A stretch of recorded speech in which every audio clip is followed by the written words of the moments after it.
Kapan mulai diumumkan, Pak?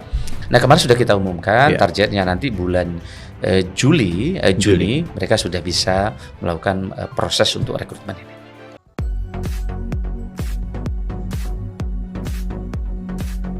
Kita masih ada PRX THK 2, kemudian honorer yang cukup besar, tetapi kita batasi yang masuk di database di BKN ya, untuk kita selesaikan.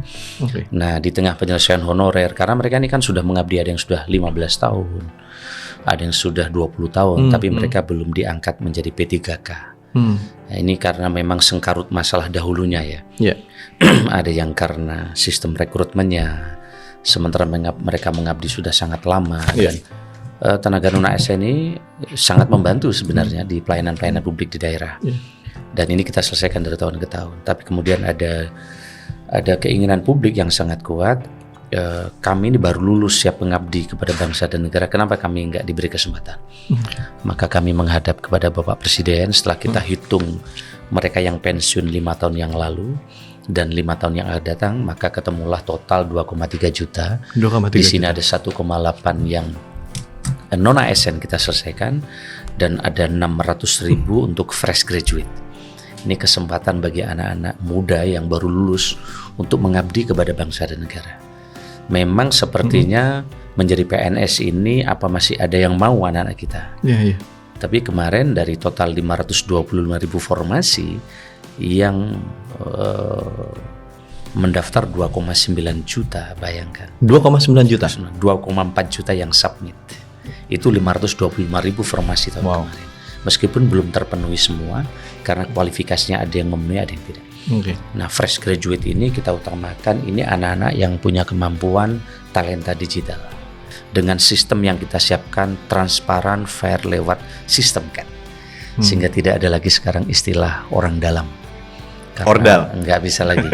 Jadi kalau dulu mau jadi ASN ini, karena dulu kan formasi kadang ditentukan oleh daerah, Sekda menginventarisir, tesnya juga masih seperti itu.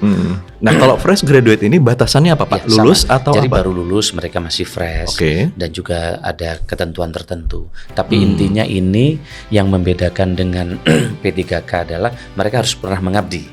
Mereka harus pernah mengabdi. Sebenarnya P3K ini dulu ruhnya ini kan memberikan ruang dan kesempatan bagi talenta-talenta global yang mereka tidak mau jadi PNS atau ASN, ingin mengabdi kepada negara. Contoh misalnya punya keluarga ini lulusan kedokteran di Jerman ini. Dia mungkin nanti pengen kerja di Jerman, tapi dia 1, 2, 3 tahun pengen mengabdi ke Indonesia. Maka dia karena jadi dokter pengen mengabdi di Jerman, dia tidak mau jadi PNS, bisa 2 tahun jadi tenaga kontrak P3K. Tapi kan ujung ke belakangnya P3K tidak untuk itu, untuk mewadahi tenaga-tenaga yang dari berbagai disiplin, yang itu kemudian seperti sekarang ini. Nah, fresh graduate ini anak-anak yang baru lulus, yang belum punya pengalaman mengabdi, tapi punya kesungguhan untuk memasuki jurusan-jurusan tertentu. Pak, terkait dengan jumlah ASN sampai direkrut 2.300.000 tadi. Padahal sampai tahun 2027 diperkirakan sekitar 600.000 yang akan pensiun.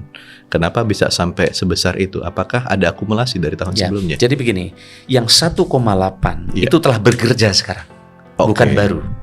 Nah, itulah itu yang P3K tadi. Yang P3K tadi. Nah, yang P3K ini kita siapkan 2 skenario. Satu P3K penuh waktu dan paruh waktu. Sebenarnya konsep gig ekonomi tadi di dunia tadi. Gig ekonomi. Bagi kabupaten kota atau kementerian lembaga yang anggarannya udah siap, mereka bisa diangkat ke penuh waktu dengan sistem seleksi tadi.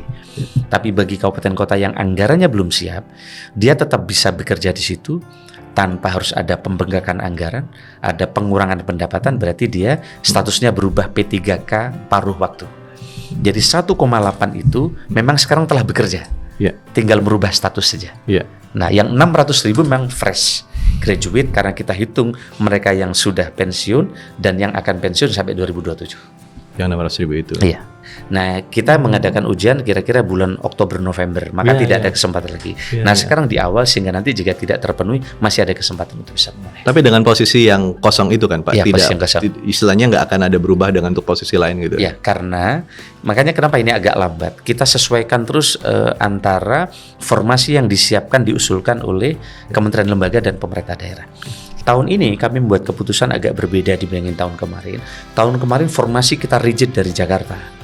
Nah, sekarang kita berikan full ke Pemda dan provinsi dan kementerian lembaga karena kami berasumsi bahwa kementerian lembaga dan Pemda lah yang tahu prioritas SDM mana yang diperlukan. Misalnya, mereka ternyata kekurangan auditor untuk memperbaiki tata kelola, ternyata bukan 10, bisa saja 15 atau 20. Jadi sekarang kita berikan. Ternyata ini memerlukan waktu cukup karena harus diverifikasi usulan-usulan formasi yang mereka usulkan ke BKN. Kapan mulai diumumkan, Pak? Nah, kemarin sudah kita umumkan, targetnya nanti bulan Juni mereka sudah bisa melakukan proses untuk rekrutmen ini. Pengumuman disampaikan untuk pendaftaran dan lain-lain sekitar kemarin sudah kita umumkan, tapi formasi fixnya kira-kira bulan Juni lah. Juni ya Pak ya. Wah, itu kita harus siap-siap itu. Berarti saya udah nggak bisa nih Pak ya, udah di atas 40. Ya, sudah di Pak, ini ada IKN, kemudian ada kantor-kantor pemerintahan yang masih ada di Jakarta. Bagaimana pola kerjanya? Terus apa kira-kira ini relevansinya dengan SPBE? Jadi gini, sebelum sampai ke situ, ketika saya diminta oleh Bapak Presiden menjadi Menpan RB, kemudian saya kolek ini arahan-arahan Bapak Presiden ini, termasuk arahan langsung kepada saya. Dari arahan-arahan yang saya dengarkan, saya catat, termasuk pidato-pidato beliau di berbagai kesempatan di depan Korpri, di depan ASN di Pemda. Kemudian saya catat, kemudian saya simpulkan ada 3 hal yang beliau sangat berharap kepada kami. Satu adalah bagaimana mewujudkan birokrasi berdampak.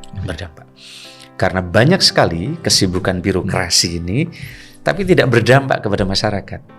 Terjebak di kesibukan pagi, siang, malam, rutinitas. Dan itu saya rasakan saya menjabat jadi bupati.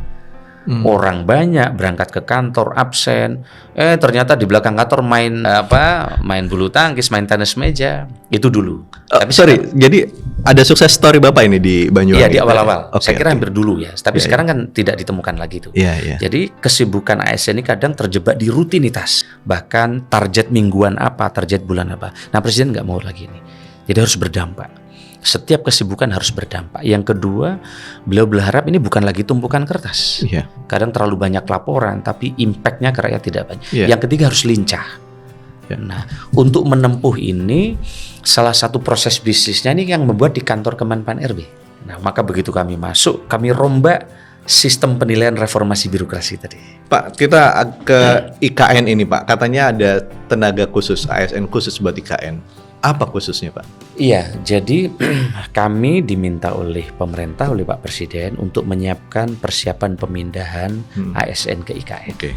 Ya, kita sudah siapkan beberapa skenario untuk perpindahan ASN ke IKN ini.